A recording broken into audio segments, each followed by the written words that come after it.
Bonsoir à tous, très heureuse de vous retrouver en ce lundi 5 août pour une nouvelle édition du 19h dont voici le sommaire. Nous serons avec l'un des héros des Jeux Olympiques de Paris. Il a décroché une médaille d'or avec l'équipe de France de rugby à 7. Le natif de Monaco, Antoine Zegdar, sera notre invité et nous révélera comment il a vécu le tourbillon qui a suivi la victoire de son équipe en finale du tournoi olympique. Les Jeux qui sont entrés dans leur deuxième et dernière semaine, Paris 2024 aura marqué les esprits à plus d'un titre et va rendre collector tous les goodies qui se vendent ou s'échangent en marge des compétitions.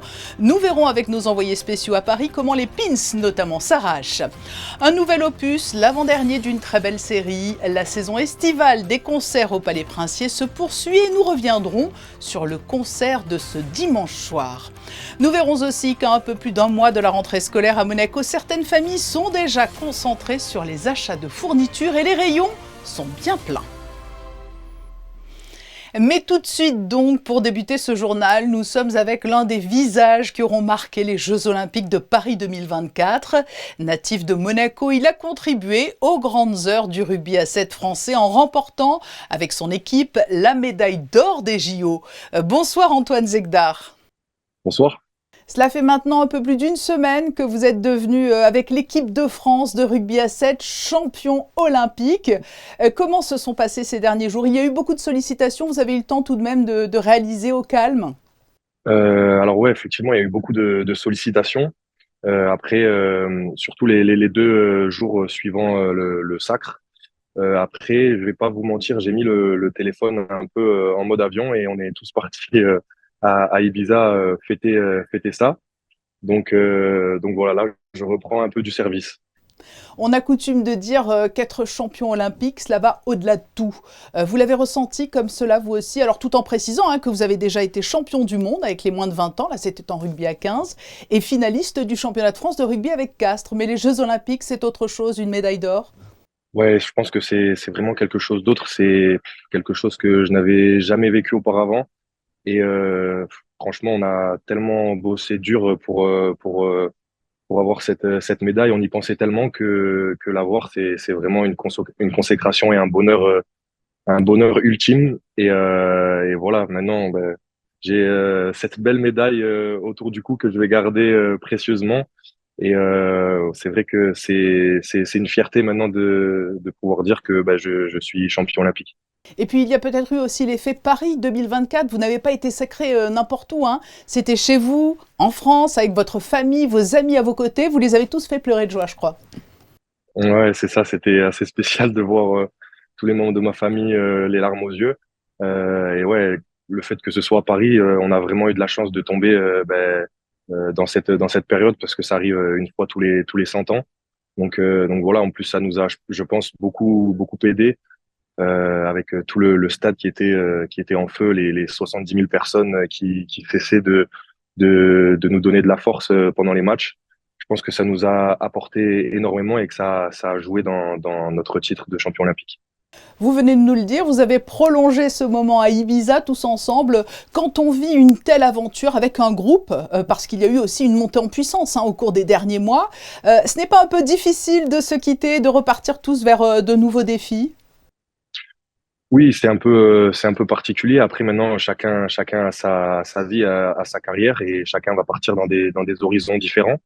Mais je pense que ce qu'on a fait tous ensemble, ça va nous lier à vie. Mais maintenant, on est champion olympique tous ensemble et voilà, je pense que c'est quelque chose d'exceptionnel qui nous liera pendant toute notre vie. Alors Antoine Dupont l'a dit, lui, l'aventure rugby à 7 s'achève, il retourne vers le rugby à 15. Mais pour vous, Antoine, qui avez toujours eu un peu un pied dans les deux disciplines, comment se présente-t-il l'avenir? Alors pour le moment, j'ai plutôt profité du titre sans vraiment penser à ce qui allait se passer l'année prochaine, mais j'espère que j'aurai l'opportunité de continuer un peu à faire du rugby à 7 puisque c'est une discipline qui me plaît énormément. Euh, Après, du coup là, je suis un peu en discussion avec tout le monde pour voir comment ça va se passer. Mais quand on a gagné l'or olympique, à quoi peut-on encore rêver? Est-ce que vous avez en tête un club mythique que vous souhaiteriez rejoindre? Alors là, je parle en rugby à 15, ou un nouveau défi, peut-être comme les prochains JO à Los Angeles, ou c'est trop loin? Je sais pas trop, ça c'est vraiment plus dans le long terme, mais je pense que le fait de gagner un titre de champion olympique, ça donne le goût de l'or et ça donne envie de gagner d'autres titres et de se dépasser encore plus. Antoine, vous êtes né à Monaco et vous avez débuté le rugby à Monaco. On sait qu'il y a une dynamique vraiment importante depuis ces dernières années en principauté pour développer ce sport. Vous aimeriez pouvoir y prendre une grande part. Alors, on vous a déjà souvent vu bord de terrain. Oui, bien sûr, pour moi c'est très important que le rugby se développe à Monaco et je trouve ça génial d'ailleurs. Après, pour le moment, c'est pas dans mes plans de revenir jouer à Monaco, mais j'espère qu'un jour j'aurai la chance de reporter ces belles couleurs. Et puis on parle d'avenir, on est très fiers à Monaco Info de rappeler que vous avez été notre consultant à plusieurs reprises aux côtés de Frédéric Hélion lors notamment du tournoi de qualification olympique, rugby à 7. C'est un exercice qui vous a plu? Ouais, bien sûr, c'était super sympa et franchement on s'est régalé. C'était la première fois pour moi que je commentais un match ou un tournoi de rugby, mais c'était vraiment un exercice que j'ai aimé. Donc bah écoutez, si vous s'il y a d'autres tournois de rugby et que vous voulez m'inviter à commenter d'autres tournois, ça serait avec grand plaisir. Oui, puis vous l'avez fait très bien, donc ce sera peut-être aussi une Merci beaucoup. reconversion, mais un peu plus tard. En tout cas, vous serez toujours le bienvenu sur notre antenne, Antoine. Et pour Danse avec les stars, vous êtes en Merci. négociation ou pas? Parce qu'on l'a vu, vous êtes l'un des meilleurs danseurs du groupe olympique de rugby à 7 dans cette petite Corée qui a fait le tour des réseaux sociaux. Pour l'instant, j'ai pas prévu encore. J'attends peut-être leur appel de Danse avec les stars, mais pour l'instant, c'est pas prévu. Mais ouais, c'est vrai que cette petite danse, elle a beaucoup fait parler. En vrai, c'est quelque chose qu'on a fait pendant tout au long de l'année et qui nous permettait d'être dans la coordination, dans le changement de rythme. Et voilà, après, à la fin du tournoi, on s'est dit, on va le sortir, ça va faire plaisir à tout le monde, je pense. Et du coup, depuis, du coup, tout le monde nous demande de la faire. On l'a fait un peu aux quatre coins de la France, même à des moments où on s'y attendait pas. À Ibiza, par Et exemple, dans un club France en ébullition. Donc Danse avec les stars dans un club peut-être. France aussi. Ce qui est sûr, c'est certainement une poursuite de carrière extraordinaire. Mais on l'a compris, donc vous êtes en négociation sur tous les fronts actuellement. Merci Antoine Zegdar, champion olympique de rugby à 7 avec l'équipe de France, d'avoir été notre invité aujourd'hui. Merci à vous et bonne soirée. Et depuis le début de ces Jeux Olympiques de Paris 2024, nous vous relatons les résultats sportifs de la délégation monégasque. Ce soir, Émilie Rousseau et Hugo Comasa vous emmènent en dehors des sites de compétition à la découverte d'une tradition qui en deviendrait presque même une discipline à part entière. C'est celle de l'échange des pins à laquelle vous n'avez pas pu résister, Émilie Rousseau. Oui, et je dois même vous avouer que j'ai succombé à ce troc de pins olympiques depuis les Jeux de Rio en 2016. Mais cette tradition remonte à bien plus longtemps que cela et nous avons voulu percer son mystère avec Hugo Comasa. Il brille, s'affiche fièrement autour du cou, des plus communs aux plus rares. Les pins olympiques n'ont jamais perdu de leur splendeur, autrefois appelée épinglette. Ce petit bout de métal est plus qu'un accessoire. Il est vecteur de communication et crée un lien entre ceux qui les échangent. Pin trading is a way to meet people from all over the world. I've seen a lot of athletes that I've met from different countries, so it opens up the world for communication. Et parfois, l'échange peut paraître improbable, voire mémorable. En 2021, à Tokyo, le monégasque Théo Druhen avait été approché par le tennisman Daniil Medvedev pour un pins de la principauté, car il y a forcément des emblèmes qui ont plus de valeur que d'autres. The people that are really good collectors, they look for NOC pins, they look for media pins, they may look for a pin with Paris on it, it has Paris 2024, and it could be from another country. They look for pins from the team pins. Some people just look for team pins. Si certains collectionneurs ont établi leur quartier aux abords du village olympique, d'autres se sont réunis officiellement au Parc des Nations à la Villette. On y retrouve des membres de l'Association française et internationale des collectionneurs olympiques, dont fait partie le monégasque Robert Pratt.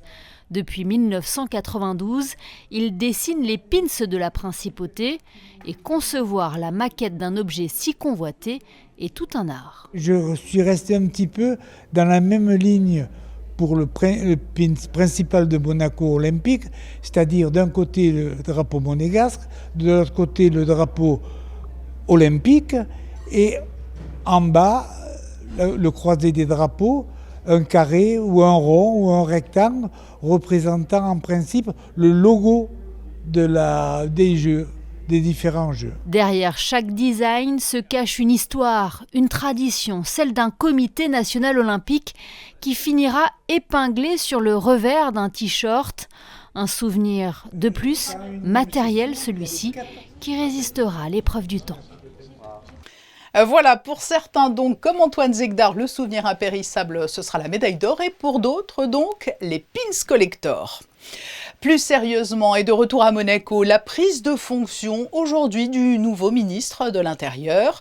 Lionel Beffre succède officiellement à Patrice Célario, qui aura passé 42 années au service de l'État monégasque.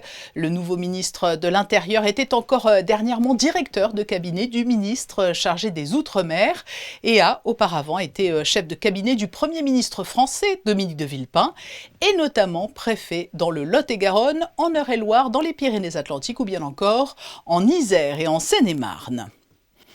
La saison des concerts au Palais Princier touche à sa fin. Pour l'avant-dernier rendez-vous de cet été, c'est l'Orchestre Philharmonique de Monte-Carlo sous la direction de Kazuki Yamada qui s'est produit dans ce lieu hors du temps et avec un invité de marque, l'artiste en résidence Simon Trepczewski qui quittera bientôt la principauté. Le récit de José Sacré avec le concours de Serge Prémont et Louis Borgia. Dvorak, Smetana et Brahms étaient au programme du concert de l'Orchestre Philharmonique de Monte-Carlo dimanche 4 août dans la cour d'honneur du Palais Princier, un endroit magique auquel Kazuki Yamada, le directeur artistique et musical de la formation monégasque, est très sensible.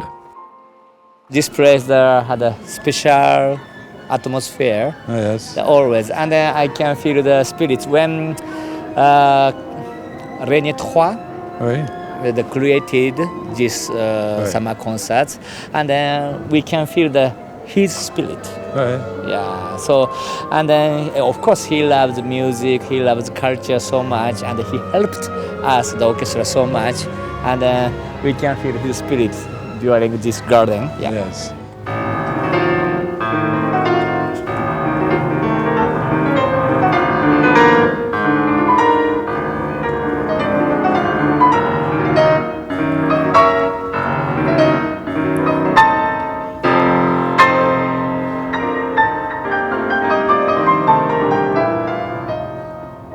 Soliste de ce concert, le pianiste macédonien Simon Trepczewski, il était cette année l'artiste en résidence avec l'Orchestre Philharmonique de Monte-Carlo. C'est un pianiste de grand talent, chaleureux, adoré du public.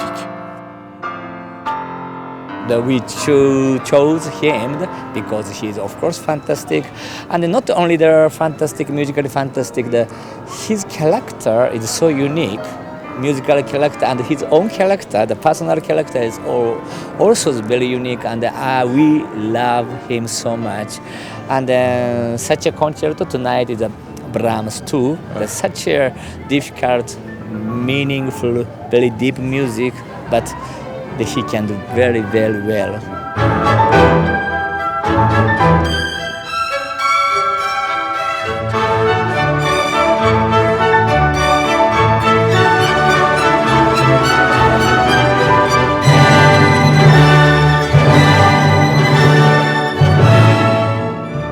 Simon Trepczewski a interprété le concerto pour piano numéro 2 en si bémol majeur opus 83 de Brahms, un véritable monument du répertoire pour piano. Oui, c'est pas un concerto qui est joué très souvent, mais oui, le monument, on peut dire que c'est comme une biographie du compositeur. Donc on a beaucoup des caractéristiques là, le choix des mélodies, l'orchestration, l'utilisation de piano contre l'orchestre et au contraire de l'orchestre contre le piano. Donc c'est une symphonie vraiment avec le piano. Prochain concert dans la cour d'honneur du Palais Princier jeudi 8 août avec en soliste le pianiste Mao Fujita.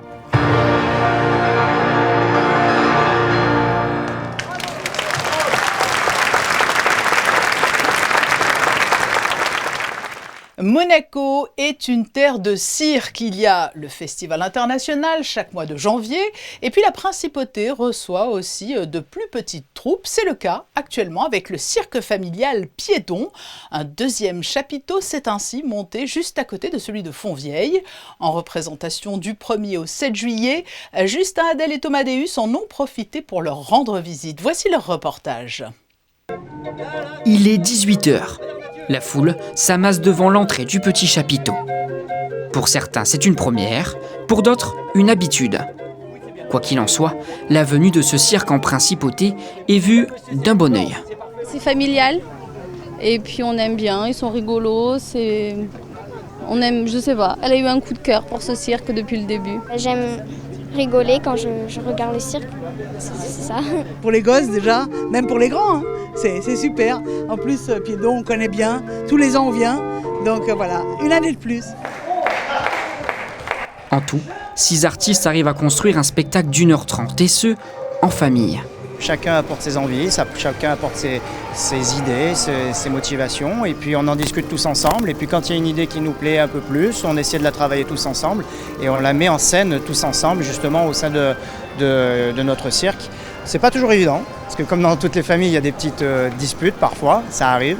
Mais en fin de compte, c'est l'amour qui l'emporte, et généralement l'amour du public, et on a envie de donner une bonne énergie dans nos spectacles au public et faire ressentir qu'on s'aime tous très fort, quoi. Numéro d'équilibriste, apparition clownesque, cerceau et même dressage, il y a de quoi émerveiller petits et grands.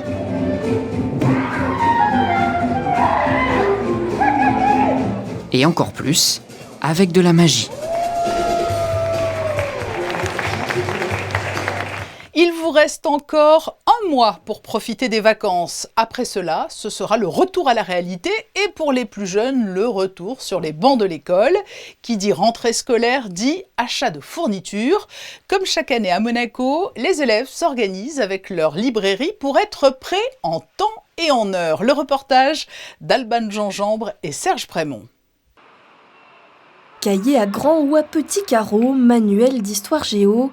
À un mois de la rentrée scolaire, il faut déjà penser aux fournitures. Je viens chercher mes livres scolaires.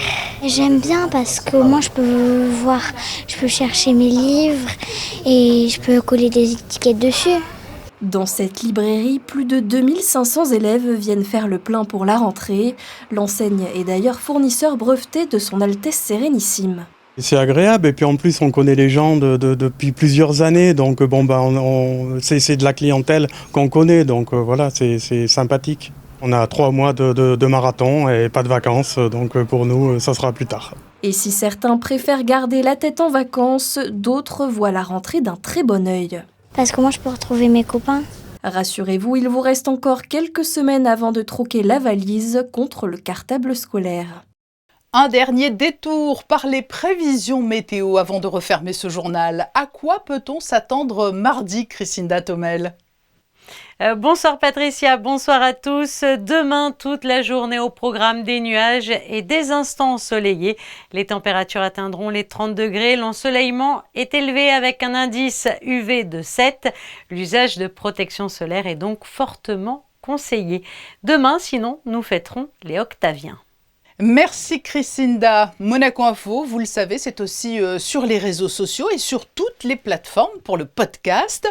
En cet été, nous vous proposons de retrouver un best-of estival avec quelques-uns de nos invités de l'année écoulée. Et puis si vous restez en notre compagnie, vous pourrez également découvrir dans quelques instants un magazine de José Sacré qui nous emmènera dans les coulisses de la tournée de l'Orchestre Philharmonique de Monte-Carlo au Japon. C'était au printemps dernier. Et pour nous quitter, la série de photos de fin d'édition. Ces clichés signés Stéphane Dana reviennent sur un week-end riche entre concerts au Palais Princier, la reprise de la SMFC qui se poursuit avec des matchs amicaux de préparation, mais aussi du cirque avec la famille Piédon et une exposition consacrée à Aloula en Arabie Saoudite et à découvrir sur la promenade du Larvoto. À demain, 19h sur Monaco Info. Passez une très belle soirée.